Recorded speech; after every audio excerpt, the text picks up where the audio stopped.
各位网友，大家好，今天是2021年3月17号，星期三，欢迎大家参加王健每日观察直播1的节目。我们今天就讲一个主题，王石的一条微博引发的血案啊。那么这是一个关于大家说王石就知道关于什么主题啊？其实是关于房地产的主题。那么最近的朋友圈呢，中介呢开始频繁的转发王石的一条微博帖子啊。那么王石后来呢，把这个帖子删了啊。这个帖子是3月14号的帖子，今天才17号，所以你看中间就删了啊，删了完了也不删则已，删了倒是个事儿啊。那么肯定是因为有人不喜欢他才删掉啊。但是你想一下，能让王石删自己的微博也不是一般人，所以我们先看看帖子怎么回事啊。有人把它存下来了。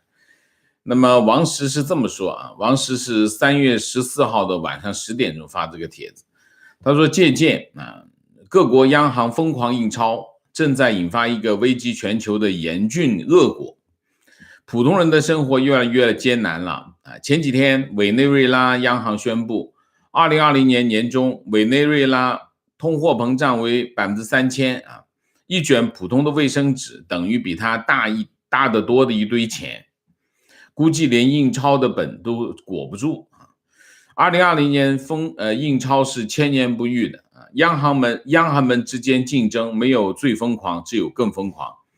当印出来的钱去买粮食，国际粮价就大涨；当印出来的货币窜进全球股市或者全球可投机的大宗商品，全球股市、大宗商品就涨上天。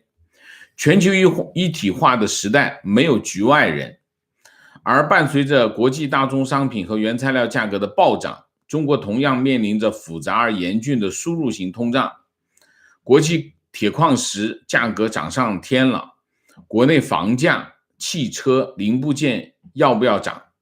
美国的小麦、玉米价格暴涨，中国的粮食价格涨不涨呢？每年大量进口的大豆、原油等大宗商品已经先涨为敬。美元、欧元这种世界货币自然可以在全球买，狠狠地收割一把，但不是世界货币的国家，不仅要遭受世界货币的掠夺，还要默默地承受通胀的抢劫。2020年的通胀已经是一种十分现实的民生灾难。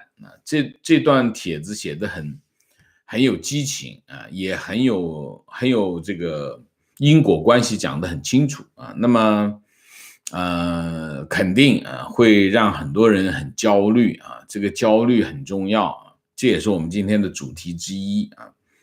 但是老实讲呢，这是一段似是而非的陈述啊，那么也很民粹啊。王石作为一名这个在经济战线上战斗了这么多年的学者型的商人啊，那么实在有点说不过去，写一段这样的帖子出来，为什么？我们看一下啊，这段帖子有几个中心思想。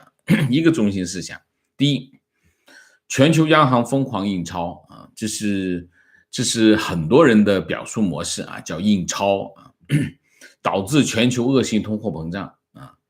这是第一。第二，它的逻辑是什么？逻辑是各国印出来的钱就拿去买大宗商品啊，然后大宗商品价格暴涨，最终导致中国物价也暴涨。第三，人民币不是世界货币啊，那么要默默的被世界货币掠夺。结论就是民生很苦啊，民生很苦这个结论，我觉得不仅仅现在有啊，那么以前也有。但是说今年民生很苦，我同意结论，但是前面我不同意啊，因为这里面有一些常识性的错误啊。第一个，各国央行疯狂印钞啊，那么全世界有理性的人不多啊，但是全世界最理性的人肯定包括了中央银行的行长，为什么？因为中央银行行长如果他不理性的话，他会死得很惨，所以这个世界上没有一个中央银行会疯狂印钞啊，因为中央银行的任何一个中央银行，它的第一个任务是什么？任何一个中央银行的行长，第一个任务叫维持币值稳定。币值是什么？币值就是货币的价值，货币的价值就是购买力，购买力反过来讲就是物价。所以任何一个中央银行的行长，他第一个任务就是维持物价稳定。通货膨胀反映出来的就是物价暴涨。所以对人民银行、对央行来说，没有一个央行会主动的或者疯狂的去发钞印钞。印钞其实是个很落后的概念，我们通常叫货币供应。印钞就是印刷钞票，如果以印刷钞票来向市场供应这个货币的话，所有国家，现代国家都会出现通缩而不是通胀，就让你现在所有的印钞厂日夜加班的印钞，你都印不过来因为大家知道现在已经货币都电子化，它发行的速度更快1秒钟就几千亿就出去了，所以这个印钞这个本身的说法不科学不科学。那么中央银行发行货币它其实是有条件的，不是大家想的那么简单，说我一个按钮钱就出去了，不是的中央银行发行货币有几个条件第一个，它对象只能是商业银行，它不会有其他的对手这第一个，它只能发给商业银行，这第一个。第二个，商业银行得有需求，如果商业银行没有需求的话，它也发行不出去这第二个。第三个，中央银行发行货币只有一个标杆，什么标杆？我讲的是市场经济因为王石讲的是市场经济什么利率？所有中央银行发行货币，它只盯一个标杆，利率。利率是什么？利率是货币的价格，就是你借钱你要付成本，所以呢，利率就是你借钱的成本，借钱的成本就是货币的价格那么中央银行盯准的利率的目的是什么？目的就是通胀。它的关系是什么？利率跟通胀的关系是什么？就是当中央银行发现经济不好经济不好，经济不活跃，经济不好就是经济不活跃，经济不活跃的结果是什么呢？需求不活跃。需求不活跃对于人民银行来说，他手上的政策工具就是不多，其实核心的政策工具是什么？核心的政策工具就是利率。那怎么样？利率的反应是什么？当市场的货币供应多的时候，就是市场的资金多的时候，借钱成本就会低。借钱成本低呢，大家去投资的成本就低。投资成本低呢，大家愿意投资呢，经济就会活跃起来。当市场资金少的时候，利率就会上升，因为借钱少嘛，借钱的人多，借出钱的人少，那价格就会上升，价格上升呢，利率就上升。那中央银行的做法是什么？当市场上利率上升的时候，他觉得这个市场需要资金，或者市场的这个活跃度不高，他就向市场注入资金注入资金方法很多，比如说公开市场操作。公开市场操作讲的是什么？通常是在国债市场，他手上握着什么？他手上握着钱。国债市场有国债，他去买国债的时候，市场上就得到了他的钱就出去了央行通过公开市场操作，通常是这样，而且他的行为是公开告诉大家，我在向市场注入资金，它是一个这样的关系那么，所以对中央银行来说，它受到的核心约束是什么？通货膨胀。它发行货币也好，它收回货币也好，它的标杆，它的目标盯住的就是通货膨胀。所以没有一个中央银行的行长会疯狂的不顾物价、不顾通货膨胀的去发行货币。所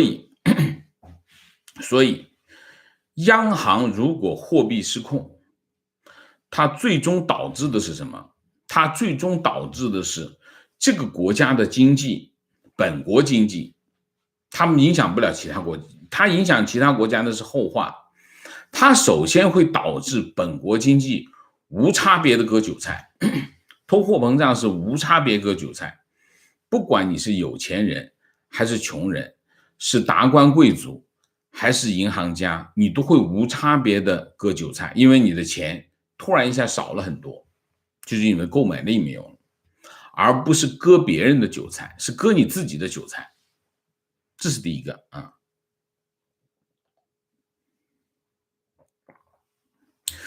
央行它的任务是什么？央行的任务每天的工作是什么？就是盯住市场，它是个动态的，它不是说它把钱发行出去之后它是不管的，不是这样的。很多人说啊，这个美联储海量供应货币啊，这个导致通货膨胀，不是的。任何一个央行的行长，他天天都是盯着市场，它是动态的，钱多了，哎，舀出来一点；钱少了，舀进去一点，它是动态进行的啊。所以，增加货币供应不必然引发通货膨胀，而且大家记住一点啊，通常央行增加货币供应的时候，都是货币就是当通胀出现的时候，通常是央行紧缩货币的时候。反过来，当央行增加货币供应的时候，通常就是通胀低的时候。你想一下是不是这样？一定是这样啊。所以对于央行来说，它最困难的工作不是去判断我现在是增加货币供应还是减少货币供应，不是这个工作。这个判断很容易做出来。任何一个经济学，任何一个了解基本常识的人都知道什么时候应该增加货币供应，什么时候应该减少货币供应。你只要有经济学常识都知道。对于中央银行最困难的工作是增加多少，减少多少，未来会怎么发展，这是最困难的。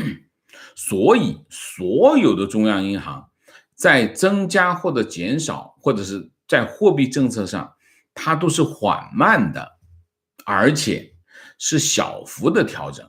你比如说联储局隔一段时间才开一次议息会议，它隔的时间一两个月，它有一段时间才开这个会，它不是天天开会。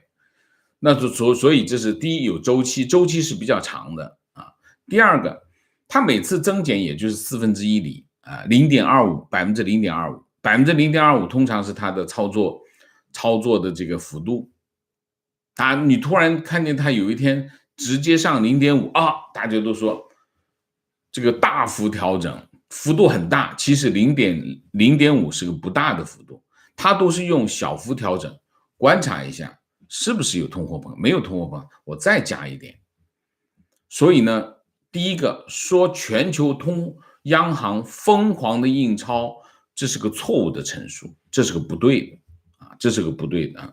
所有的中央银行都会尽量的避免力度过头，他情愿慢一点，他不力度过头啊。我们这里顺便讲一下，就是外面有很多这种似是而非的观点啊，这是比如说这个1.9万亿，美国政府1.9万亿救援措施啊，会引发我们的通货膨胀，会引发中国的通货膨胀。那我解释一个，第一个，美国政府的1.9万亿的这个救援措施，钱从哪里来？美国政府没有这么多钱，怎么办？他就发行国债，或者叫国库券。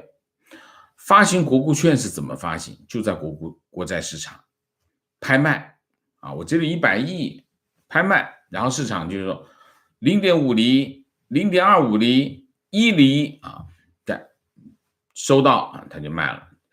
国债的拍卖价格是什么？就是收益率啊，就是国债的收益率，最后卖出去1.9万亿，1.9万亿卖出去之后，政府拿到了什么？拿到1.9万亿的钱。市场上出现什么情况？市场上少了1.9万亿的钱，多了什么？多了1.9万亿的债券。这1.9万亿的债券跑到哪里去了？跑到中国政府手里去了，跑到日本政府手里去了，跑到一些金融机构手里去了。他们拿来干什么？他们可能拿来抵押去干别的事情，就是这样。它有没有引发通货膨胀？它不会引发通货膨胀。为什么？除非这个时候美联储大量的发行货币，他发现市场紧张，利率上升了，他就是大量的发行货币。但如果美联储发现现在市场的这个资金没那么紧张，我不发行货币，物价没有上涨，跟通货膨胀就没有关系。所以很多人认为这个各国的救援措施会引发通货膨胀，这是没有道理。为什么？因为大家知道，当疫情一来的时候，整个经济活动在放慢，这个经济活动放慢的时候，对市场资金的需求其实是减少啊。那么如果美国政府它向市场去借钱，市场需求下降的时候，会导致什么？利率下降。美国政府如果跑到市场上去借钱，借的钱太多，它会导致什么？导致这个利率上升。美联储如果觉得利率上升，它不利于经济，那怎么办？它去公开市场操作，买一些国债回来，那就叫扩表。大家要理解一个这样的动作啊，所以大家要明白一些，不能被这些似是而非的说法蒙蔽，做出一个错误的判断，这是第一个。第二个，大宗商品涨价大宗商品涨价，这个王石讲，这个发行的钱跑到市场上去，跑到市场上去，你说这个中央银行把钱发行给商业银行，商业银行拿着钱跑到市场上去买大宗商品吗？这不 make sense 吧？你说呢？大宗商品价格上涨的原因是什么？大宗商品价格上涨的原因不是因为央行发行货币，不是因为央行发钞是因为什么？是因为需求上升那么你不能光看见贼吃肉，你得看见贼挨揍那么大家看到现在的这个大宗商品价格暴涨，大家也要看一下疫情之后大宗商品价格暴跌这是一个暴涨跟暴跌的过程。大宗商品价格暴跌一段时间以后，然后需求回升之后，大宗商品的价格又暴涨了。暴涨的原因是什么？暴涨的原因是需求上升需求上升从哪里表现？1到2月份，中国的这个出口4688亿，2个月那么增长了60%，增长60%。去年因为是暴跌，所以增长60%是有，但是以4688亿来说，也是一个非常大的涨幅，和平时相比，也是涨幅是比较大的所以大宗商品价格的暴涨跟什么有关系？跟需求突然反弹有关系那么跟各个国家央行增加货币供应有关系吗？有关系。关系在哪里？关系就是你涨多高的问题。涨呢是需求上升，涨多高对玻璃天花板有什么决定？由货币供应决定。如果各个央行都在收紧货币，它涨不高，涨不上去。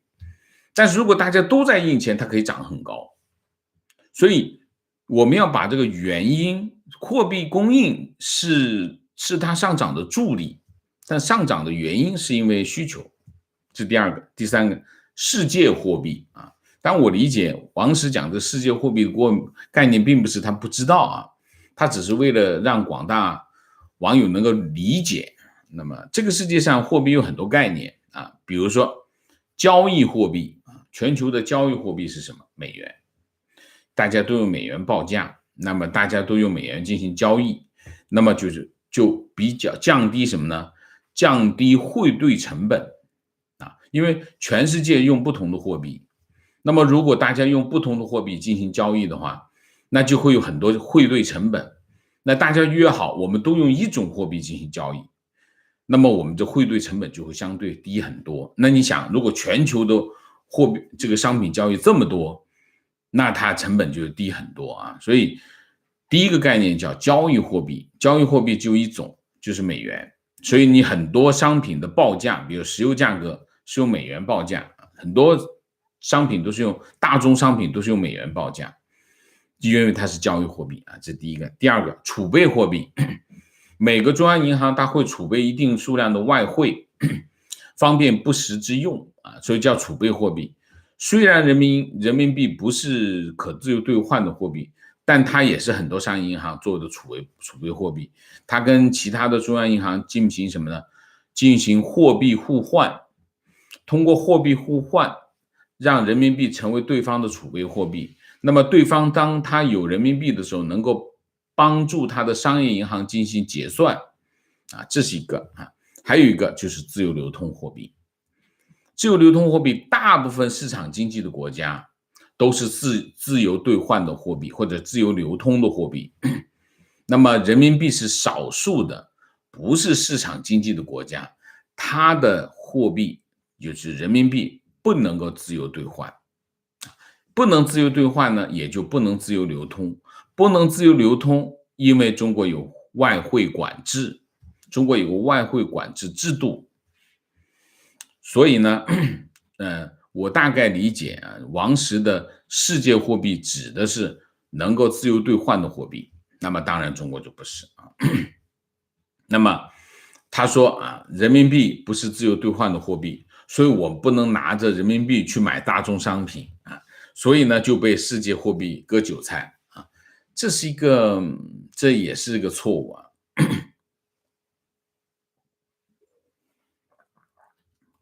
那么相对于什么呢？货币之间呢就不能割韭菜啊。就说相对于货币呢，什么是刀子呢？物价是刀子啊。那么物价影响货币的购买力，或者是说物价是货币值的反应。我刚才讲过啊。那么影响货币之间的关系是什么？叫汇率啊，就是你拿着美金去买人民币。那人民币的汇率，你拿着人民币去买美元，那是美元的汇率啊。那么人民币汇率上涨，那你就割别的货币的韭菜。那么如果你人民币下跌，那你就被别的货币割韭菜。它跟物价没有关系，你要搞清楚，物价讲的是你在国内消费的时候、购买的时候发生的行为。你在别的国家进行购买的行为，你要么就用通用货币，你要不用当地货币，你跟人民币没有关系。所以你说啊，大宗商品价格上涨是在割人民币拥有者的韭菜，这就是民粹主义的说法啊。那么这是一个啊。那我为什么要讲这段话？为什么要去分析王石的这段微博呢？王石这段微博其实呢，反映了去年年底或者是今年下半年以来，中国房地产市场活跃起来的基本动力是什么？焦虑啊！去年下半年以来，那么中国房地产开始活跃，从豪宅其实是从豪宅或者是高档住宅开始启动，然后越来越火，越来越火啊！火到什么地步呢？火到大家都忘记了现在还有疫情。为什么？因为通胀，大家担心通胀，担心割韭菜，那怎么办呢？买房子保值。地产中介就是用这种朴素的这个经济学常识或者经济学原理告诫大家。那么其实过去20年啊，中国的地产中介都是用这种朴实的道理来劝大家买房子。本来呢，过去20年，你听了地产中介的话，理论上你是挣钱的。那么现在是不是这个地产中介还用这套理论告诉你？你看一下，全世界的中央银行都在疯狂的印钞，你想想看，中国能置身事外，中国不能置身事外。然后现在有一段帖子正好是王石写的，你就不用我说了，你看看王石连王石都这么讲。当然王石删掉跟什么有关系？王石的这段微博完美的诠释了这段焦虑啊，所以地产中介就不断的拿王石的这段帖子来说服他的买家进入房地产市场啊。那么王石删帖子，我相信跟这是有关系的啊。当今的中国是一个什么？是个高压锅啊，人多，竞争大，资源少，机会越来越少。那么有生活压力，有工作压力，有竞争压力，有学习压力，有升学压力，社会压力，攀比压力，谈话有压力，过年有压力，相亲有压力，拜年还有压力。所以中国社会已经变成了一个高压锅啊。那一个正常的国家，一个正常的社会都会有压力啊，但是这个社会呢，通常会有一个叫安全阀门。当压力大到某个程度的时候，安全阀门会帮他放气啊，就会放气，防止这个压力锅爆啊。那这个安全阀是什么？减压阀或者安全阀，通常是什么呢？新闻媒体啊，那么社会工作者、公共知识分子啊，然后这个学者啊，各种就是代表社会观察社会的角色，或者是分析这个社会的角色啊。那么他们过做什么呢？他们发现问题啊，然后提出问题，帮那些没有发言权的人，或者没有话语权的人，帮他们把问题拎到社会层面上面来讨论问题啊，说问题，甚至会形成政治压力啊。就是当他的一些社会问题引发什么，比如说你在美国，你提出的一个社会问题引发这个议员关注啊，这是我的选民，我要帮他出声，帮他发言，他就会干什么？他就会提出一些政策去解决这个问题，最后政策出台，然后把这个问题解决掉。这就是一个这个我们叫这个降压阀的作用，就最后把这个压力给去掉，把这问题去除呢，压力自然就没有。但是中国的情况不一样，中国的情况这个我们叫安全阀全部失效啊，因为媒体呢不说问题，你见过现在媒体说没有问题，现在中国的媒体只说共产党好啊这几个字啊。那么公知被灭掉了啊，在微博上面的所有的公知都已经消音了。然后学者是体制内共产党的人，共产党不让他说话，他根本不说话。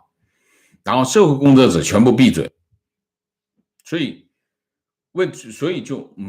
这个问题就没有解决的路径，压力就越来越大啊。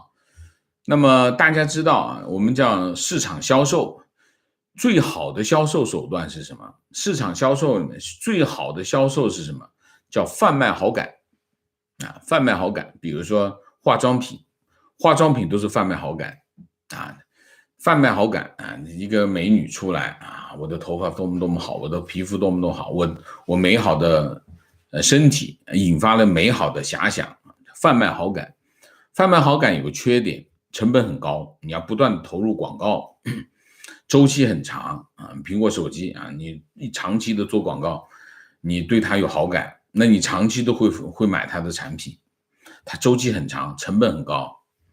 但这个世界上也有一个最廉价、最有效的这个销售手段是什么？叫贩卖焦虑啊。贩卖焦虑呢，它很管用，它很廉价，我只要制造一个环境就行。这最后一件了，赶紧买，这就制造焦虑。那么房地产是什么？房地产制造焦虑就是通货膨胀来了，赶紧买房子。那你得有证据啊，各种各样的证据，跟你讲各种各样的证据。所以呢，你可以看到啊，就是自媒体也贩卖焦虑啊。你看的标题，就像今天一样啊，王石。我为什么今天取这个标题，就是也是个贩卖焦虑的示范啊。王石的一段微博引发的血案，大家会产生一种焦虑，这个会不会影响我？地产中介最常用贩卖焦虑啊。那么地产中介贩卖焦虑引发什么呢？引发房地产市场的活跃，房地产市场活跃起来，它就越来越火。越来越火的后果是什么？政府开始焦虑了啊！政府担心房地产，房地产对政府来说那是块病，那是政府的心病，因为房地产现在价格其实非常的高，中国的房价基本上全世界第一啊。我想各种维度分析，中国的房价都是世界第一。那么政府很担心啊，当房价都跑到天上去了，你再涨，那么金融危机不就会发生吗？所以当房地产市场一活跃起来的时候，政府开始焦虑，政府一焦虑，他就手就闲不住了。所以去年年底到今年年初，中国政府各地政府各种房地产调控措施就纷纷出炉啊。那么去年12月，中央银行跟银保监会就出了一个政策啊，我们都报过很多次，银行建立这个房地产贷款的这个集中度管理这个通知啊，划定银行、金融机构房地产贷款和个人住房贷款的上限啊，出了一个这个政策啊，然后各个地方也开始清理这个贷款流入这个房地产市场的问题啊。那么中原地产研究中心统计，截止今年2月底，那么今年以来各个城市和房地产有关的调控次数87次啊。但是关键的问题都在但是这并没有减低中国人的焦虑产生的投资冲动。今年前2个月，那么银行统计口径叫居民部门，就是中国老百姓啊，中长期贷款同比增加5500亿，月均多增加了2500亿，2850亿，远远超过2018年以来各个月的平均水平啊。那么中长期贷款背后是什么？就是买房做按揭啊。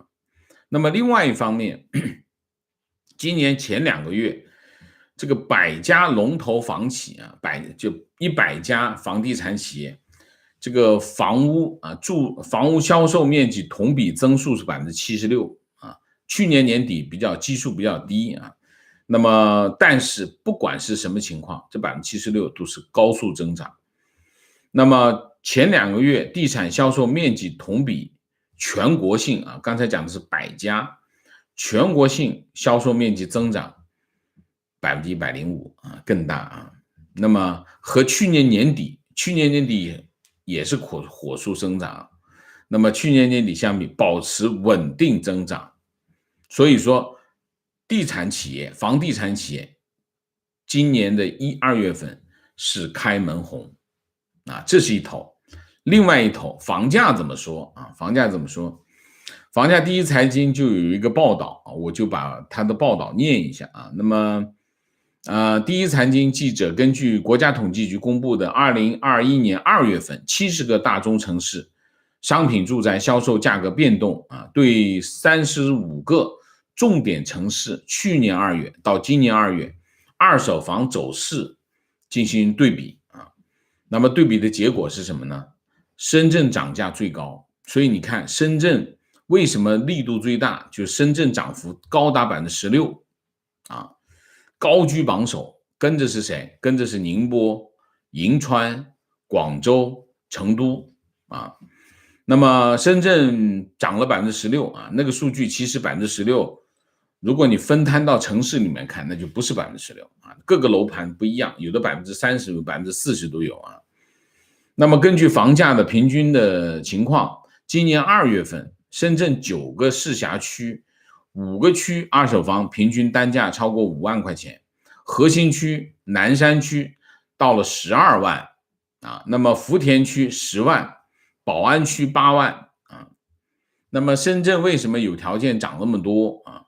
高新产业发达，金融产业发达，年轻人多，资金多，常住人口是1340万啊，比上年增加了41万，人口还是净流入，平均年龄35岁以下啊，置业需求旺盛，然后金融机构存款突破10万亿啊。那么突破10万亿存款啊，金融机构存款的有哪些城市哈？北京第一，上海第二，排第3是深圳啊。那么而且增速不达到21%，说明什么？说明钱在往深圳跑啊。那么所以去年下半年这个深圳持续的推出调控措施，到了今年2月8号搞了个什么？深圳市搞了一个二手房成交参考价。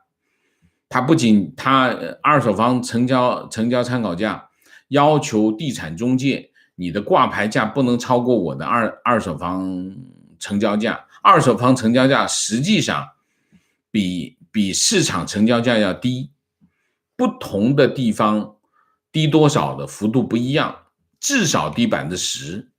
然后豪宅呢，有的是对折，打对折，就是打骨折，基本上是啊。那么这是第一个，要求你的挂牌价不能超过我的二手房参考价，这跟计划经济差不多了啊。然后就是银行按揭参考这个二手参考价，它以二手房参考价为基准，那你成交多少，我只借这么多啊，那这就对房地产影响非常大。那么另外广州的情况是什么？广州情况涨幅达到 9.8%。那但是值得注意的是，广州城区面积太大啊！广州当年一口气把这个5个县级市全给吃进去了，所以广州城区面积非常大，所以你看广州的平均价格是基本上没太大意义。那么天河的中介是这么说啊，他说去年年初到现在，天河、黄埔多数楼盘涨幅平均在2成以上。它当然大，它有增城，也有番禺，它还有黄埔，还有天河。增城跟这个番禺怎么跟这个天河比呢？但是它在一个城市里没办法啊。那么这是一个啊，然后金融城的板块不少楼盘涨幅达到3成到4成。那么比如说它像番禺涨幅就很小啊，它的情况就是这样啊。那么从环比来看啊，今年2月份北上广深4个一线城市新建住宅环比上涨 0.5%， 涨幅比上个月回落 0.1个百分点啊。那么二手房销售环比上涨 1.1%， 涨幅比上个月回落 0.2%。然后这个地产中介就分析啊，认为这个慢慢的就是说从交易量来看，一线城市2月份的交易量总体已经呈下降，明显的下降啊。那肯定啊，你看深圳就明显下降，不卖了，大家都不卖了啊。那么后续最核心的调控在哪里？政府最狠的招是哪个哈？政府最狠的招就是增加土地供应，因为他现在认为，你看过去20年中国的房地产调控左摇右摆，增加这个，他永远是在增加这个福利房啊，永远增加房价一涨就增加福利房。增加福利房有2个好处，第一个好处能够解决民生问题啊，这个你啊，房价上涨造成民生的问题，我有福利房一下把嘴堵上。他做这个动作的核心的秘密是什么？就是不增加土地供应。过去20-30年中国房地产调控都不碰一样东西，土地，从来不增加土地供应，没有一次。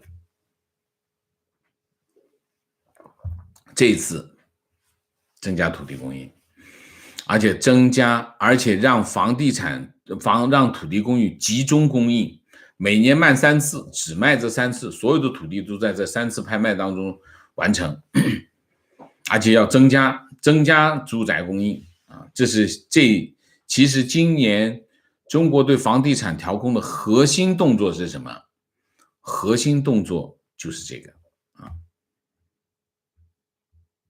那么我们总结一下，其他我就不展开说了啊，大家还是要就着每个不同的城市，因为其实你像哈尔滨啊，像天津啊、贵阳啊，都是在下跌的啊，都下跌的，还有很多下跌的省，我就不再具体的再念了，我还是想留点时间给大家互动啊。那今天我们的主题就讲到这里，总结一下2点。第一点，我今天看到的这个王石的这个微博，让我想到就是引发去年下半年甚至去年年底中国房地产市场活跃起来的原因是什么？就是焦虑。王石的这篇微博其实反映的是什么？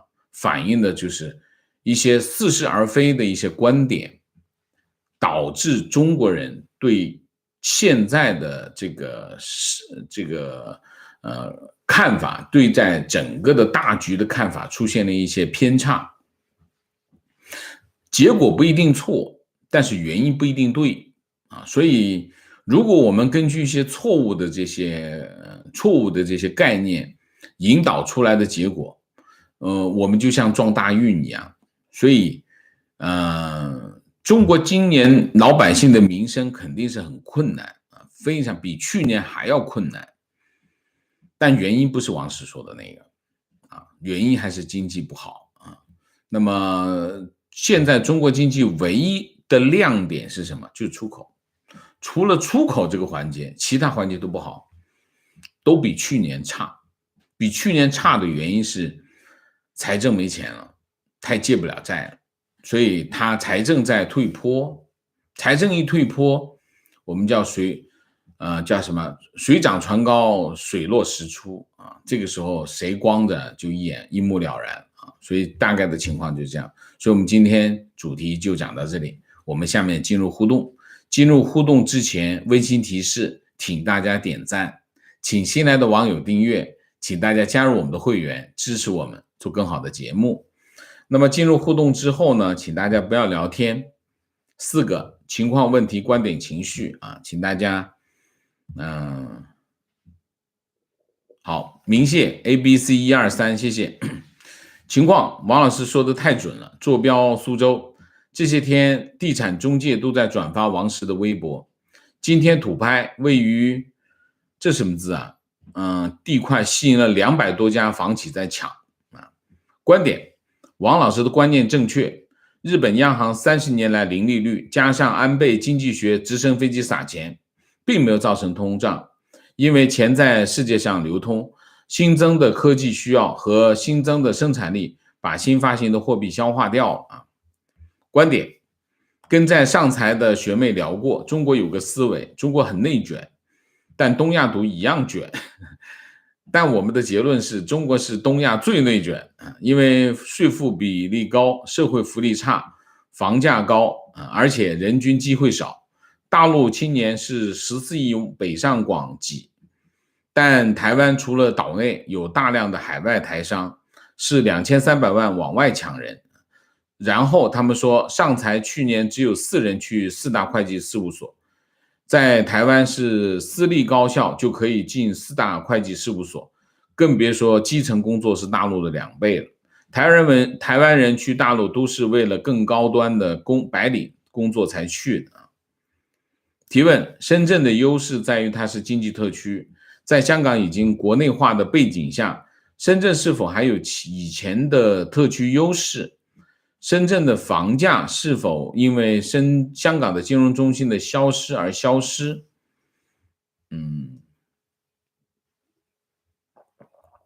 深圳的优势不是因为经济特区，深圳的优势现在特区优势已经不存在了啊？为什么？因为优惠政策已经普惠化啊。原来有个经济特区啊，它会给一些经济政策啊，那么这个税呀、费呀，各种各样的优惠政策，这个优惠政策跟特区的地位是有关系，因为你是特区，所以你有优惠政策。但是过去改革开放30年以来，这个优惠政策普惠化，什么意思？就各地都有优惠政策，那么你的优惠政策就没有优势了，因为其实就是普惠啊。所以这是第一个。深圳的优势不是因为它的特区，是因为什么呢？因为产业优势。什么产业优势？深圳有主要的三大产业优势。第一个是金融业啊，金融业的核心是什么？深圳有一个交易所，股票交易所叫深圳交易所，这第一个叫金融业啊。深圳金融业非常的发达。深圳聚集了全中国30%的现金流在深圳。当然这是原来，现在我不知道啊。原来我当记者的时候是这样。为什么？因为大量的资金要跑到香港去，跑出去，所以大量的现金是趴在深圳，深圳就可以过香港，就去海外啊。所以深圳金融业发达，你一个地方金融业发不发达，你看什么？不是看金融机构多不多，看的是它现金多不多，现金流多不多啊？这是第一个。第二个，深圳的高科技，深圳所谓的高科技其实是互联网产业，这一点跟什么有点像？跟杭州有点像，因为杭州有阿里巴巴，深圳有腾讯，但是以这个为核心的这个产生的互联网产业更发达。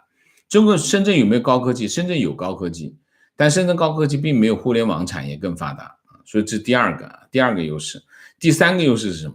第三个优势就是深圳的传统产业，就是制造业的与制造业相匹配的商贸业，深圳是非常发达。你看华强北就是商贸业啊，商贸业就是多少人在那卖货啊，所以它是非常，这是个深圳的优势是它的产业优势啊，深圳产业。当然深圳还有其他的优势，比如说这是一个全中国创业最友好的城市，你在这里创业最方便。为什么？你可以成本相对比较低，门槛比较低，然后你身边的人都是跟你差不多的，不是那种上来高大上，我准备去哪个做 CEO 的人。深圳的人都是踏踏实实的，我们就开始吭哧搞东西。广东人也喜欢做生意，所以广东人基本上都是想准备做老板，他打工都是为了做老板，所以深圳是个创业型的城市，所以它有它的优势。它跟香港金融中心还没有消失了我们再评价。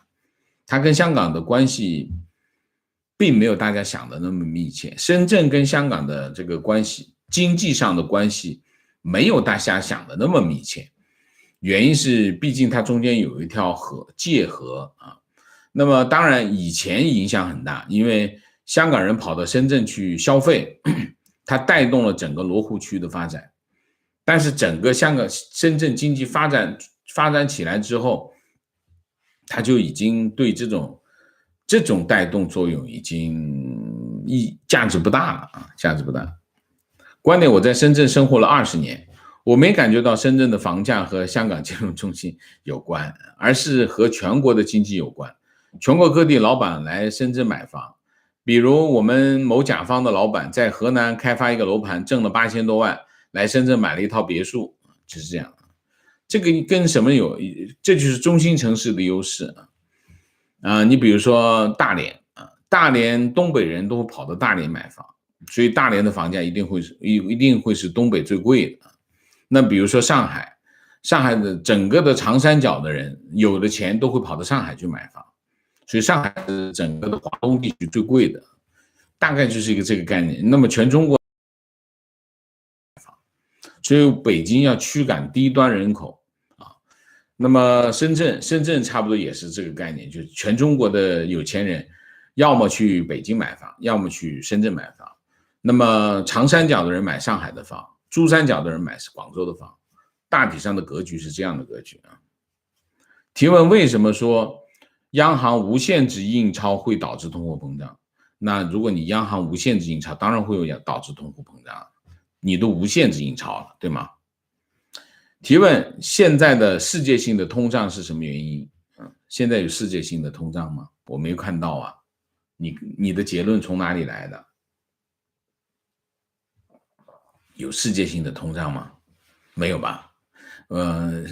提出世界性的通胀我还是第一次发现。我们通胀以国别为单位啊。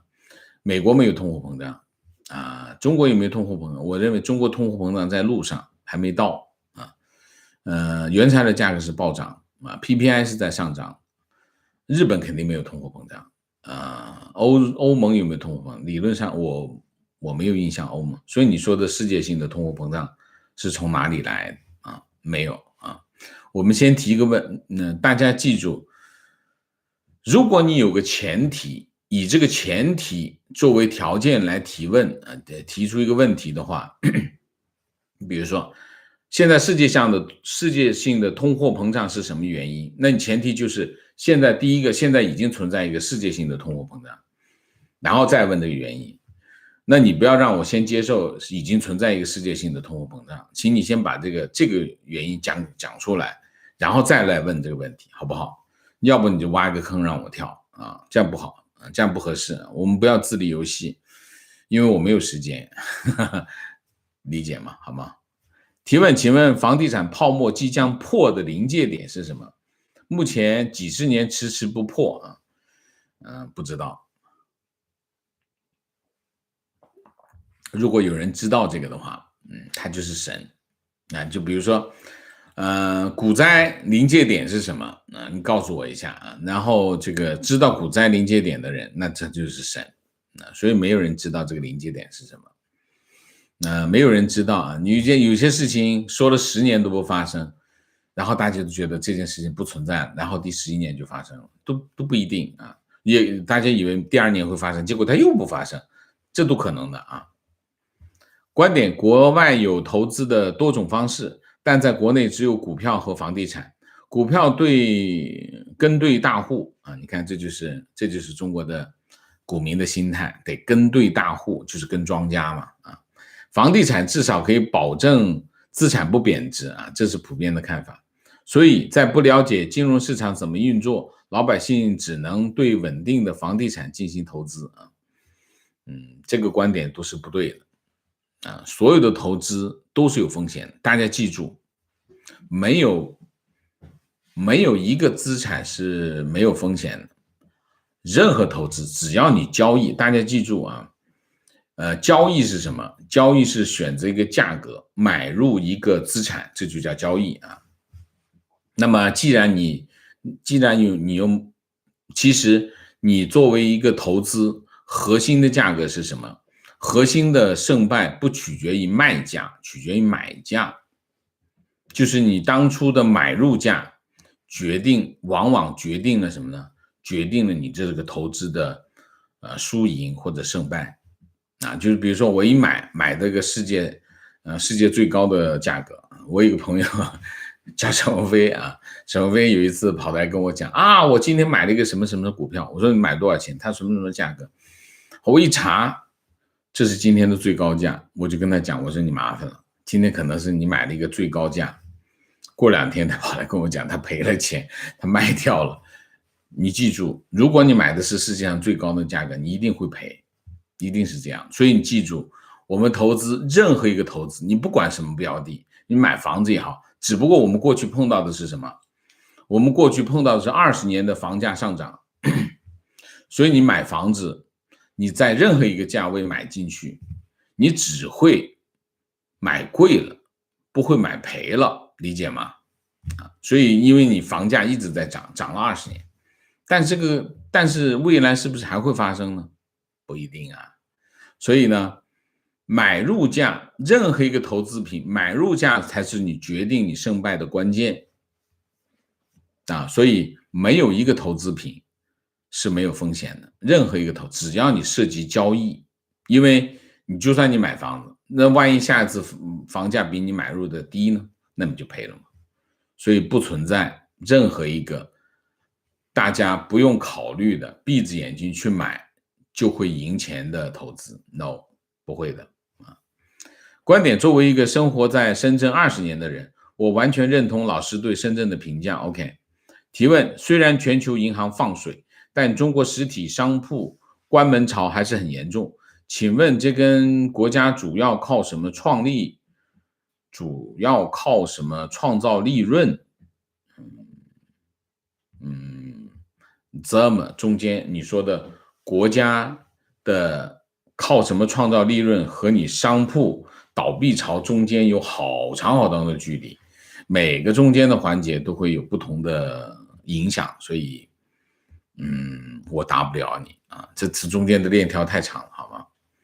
情况正好，王老师说今天说起贩卖焦虑，想起前段时间在推特上看到的今日头条在大陆地铁通道内的广告，整个版面红彤彤的色调，中间标题写着别着急赶地铁，这些问题你有吗？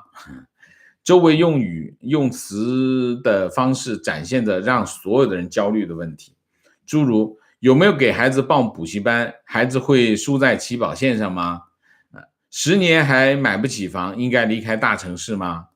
那条推下面有人评论，真不怕人赶地铁自杀对，所以中国是一个，你看中国的人，你看现在的中国人都焦虑，所有的人都在焦虑，不管你有钱还是没钱，没钱就更焦虑，有钱也焦虑，有钱看什么焦虑？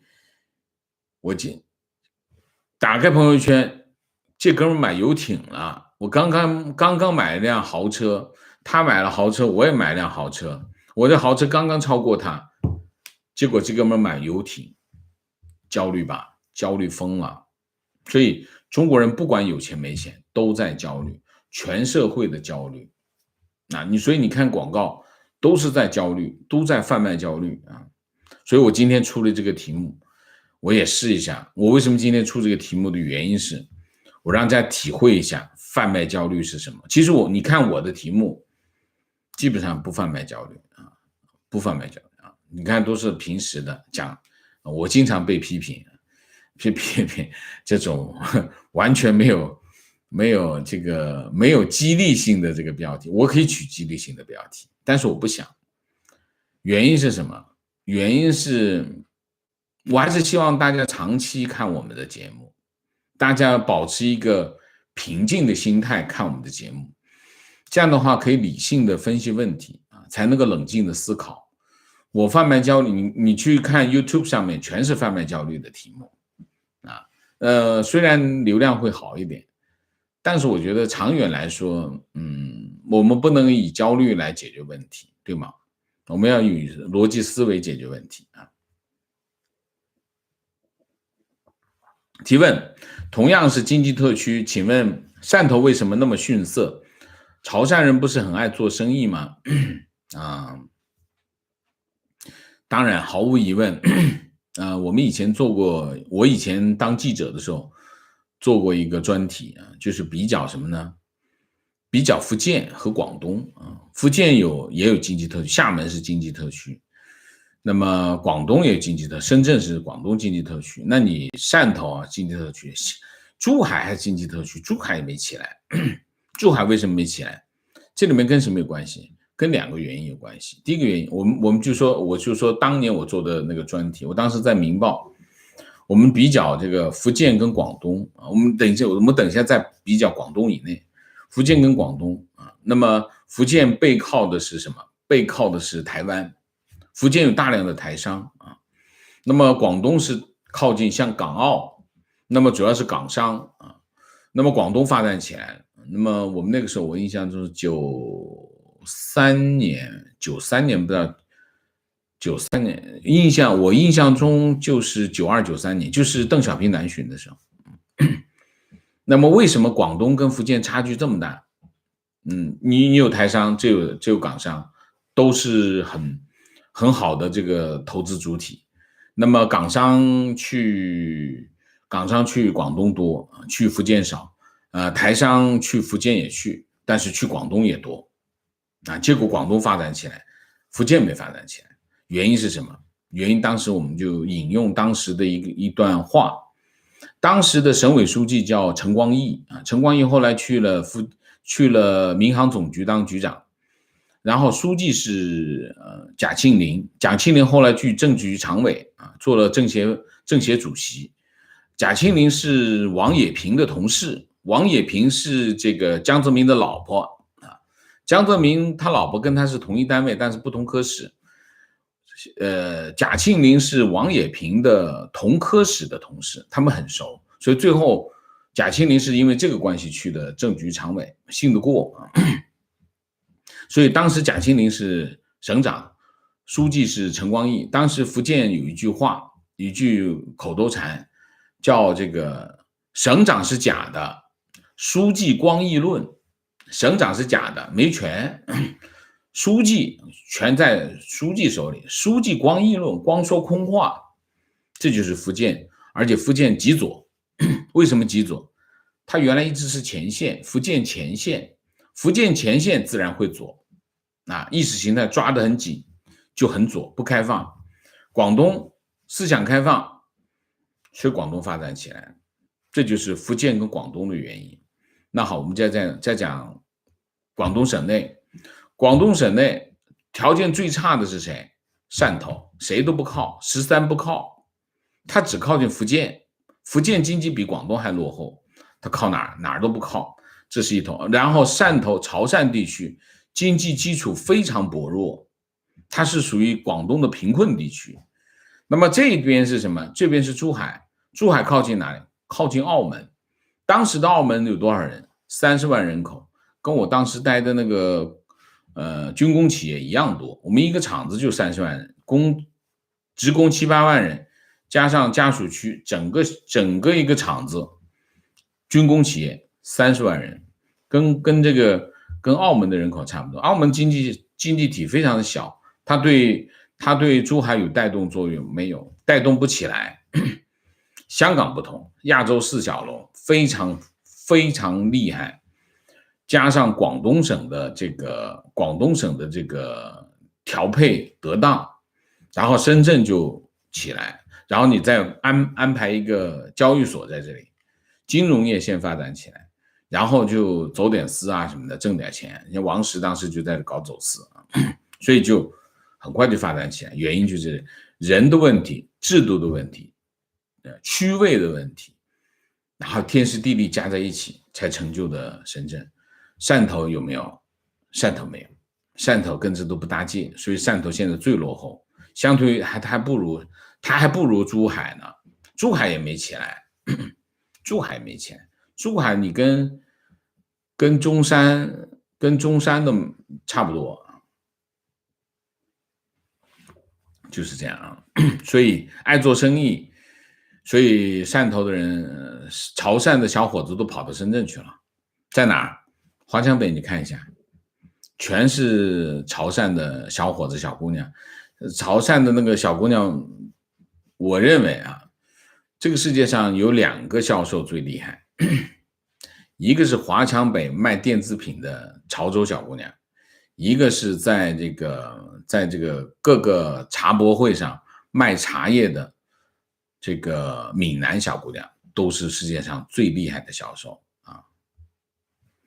观点坐标北美，物价通胀不明显，但资产市场飞上了天，特别是投机市场，主要是把宏观市场也纳入通胀计算。如果宏观 PE 比值、宏观 PB 比值，那么得到的结论就是通胀非常严重OK， 观点：房地产透支了未来30年的财力，掏空了6个钱包房价不断上涨，二手房也不断的交易当中。中国的房市是由政府兜底，政府和银行从税费和贷款中拿走了50%的利润。CCP 希望房地产一直繁荣，人民被绑架安于房奴的状况。中国的房地产市值60兆美元，房子的金融属性已经大于居住属性。专家说，房地产投资时代过去了，但房价还在涨。中国房屋改革是政府得利，这场游戏玩不下去的时候，遭殃的还是劳苦大众遭殃永远是劳苦大众，对吗？是吧？所以结论，我们在每个帖子下面都可以加上这句话：遭殃的是劳苦大众提问：中共每年的 GDP 增速都是假的，比实际 3%， 声称有 6%， 这样几年、10几年、几十年下来， GDP 的实际值和声称值难道不会相差非常大吗？这中间的差值怎么掩盖？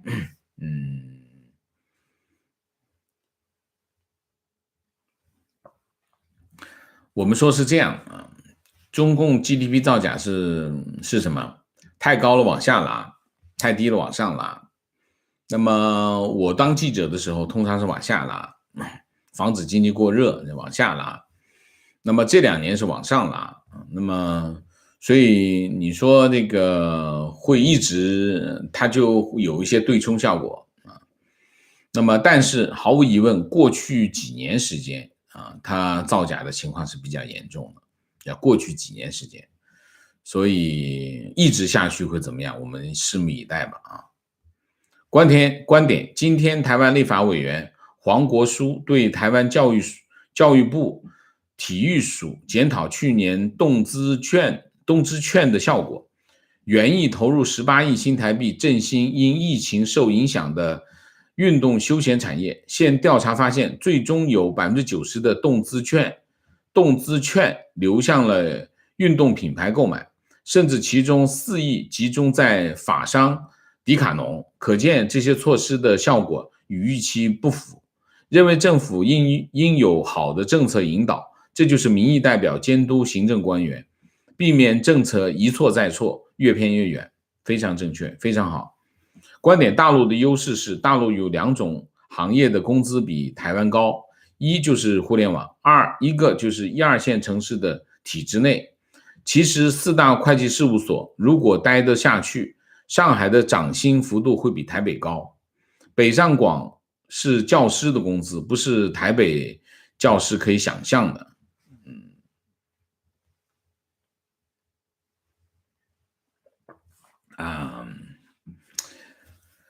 比较呢，老实讲呢，这种比较也不能这样比。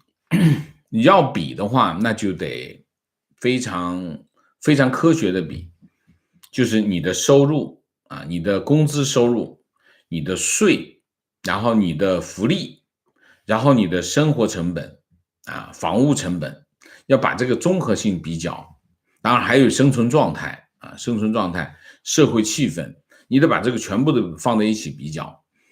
光比较一个工资涨幅没有意义，所以我不赞成这么比较，因为这么比较会偏颇好吗？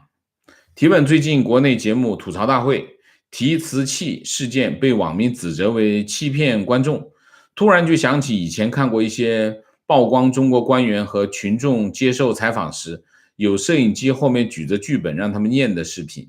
请问王老师，这是中国特色吗？其他国家记者采访给剧本还是事先沟通，或者冲上去就问了？中国政府开新闻发布会会事先审查问题吗？外国呢？谢谢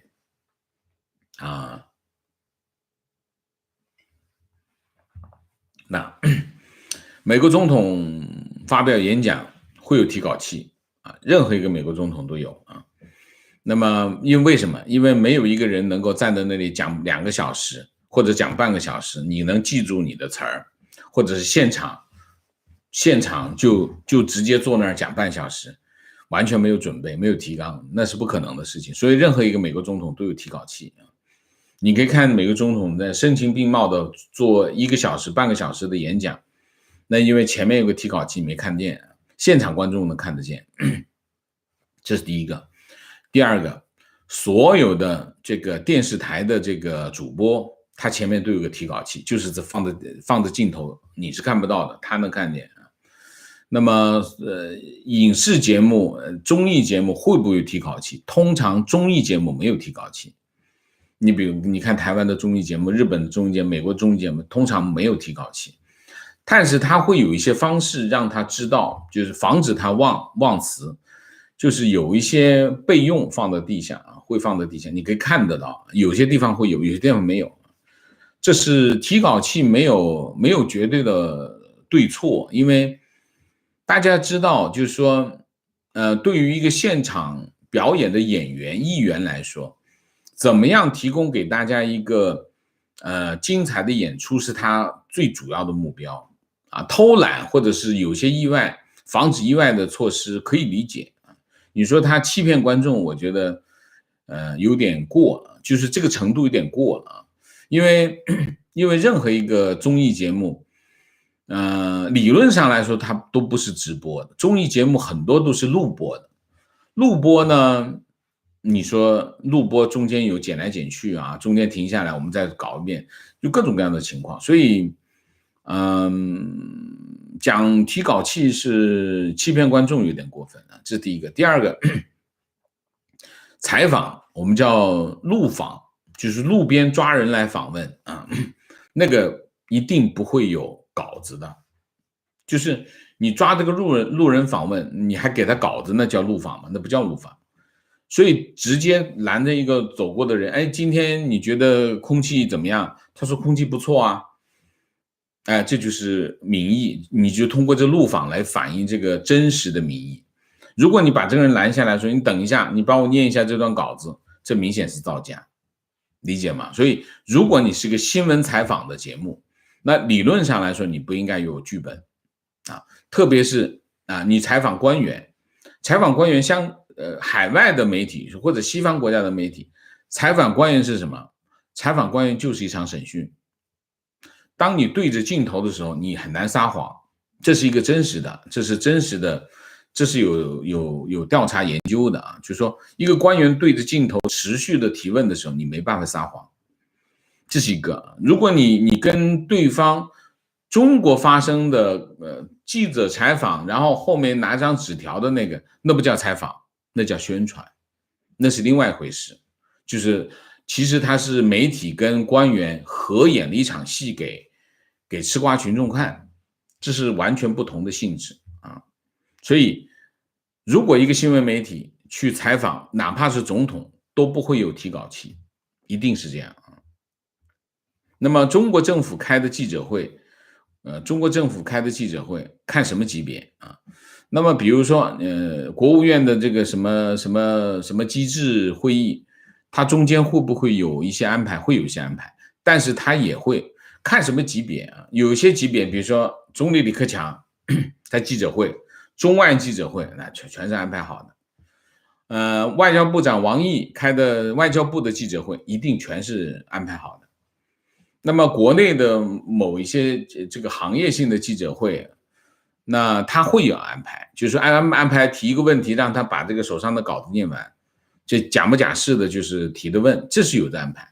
但是他还会有一些时间是让记者自由提问的时间啊，这两者都有存在啊。情况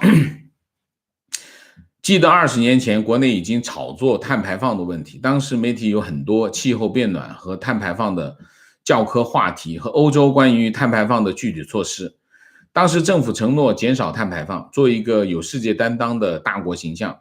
当时正处在1997年后亚洲金融危机放缓，能源消耗增速下降，发改委压缩了很多基建项目。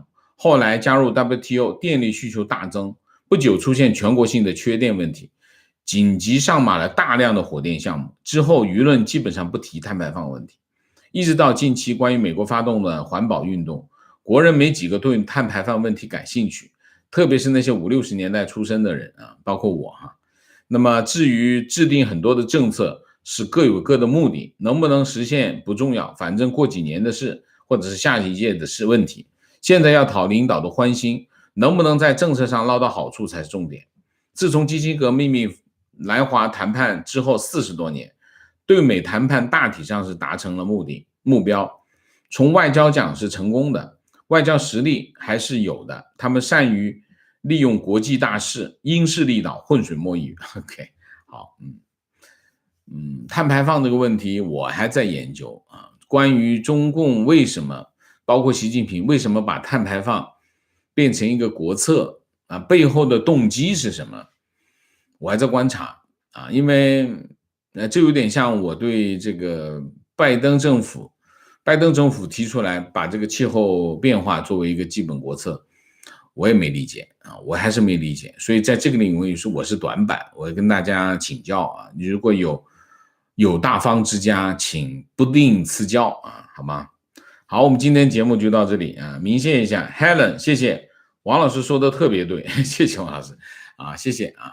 那我们今天节目就到这里，感谢大家的参与，我们下个节目再见。再见之前，请大家点赞，请新来的网友订阅，请大家加入我们的会员，支持我们做更好的节目，做更好的自己。谢谢大家，谢谢。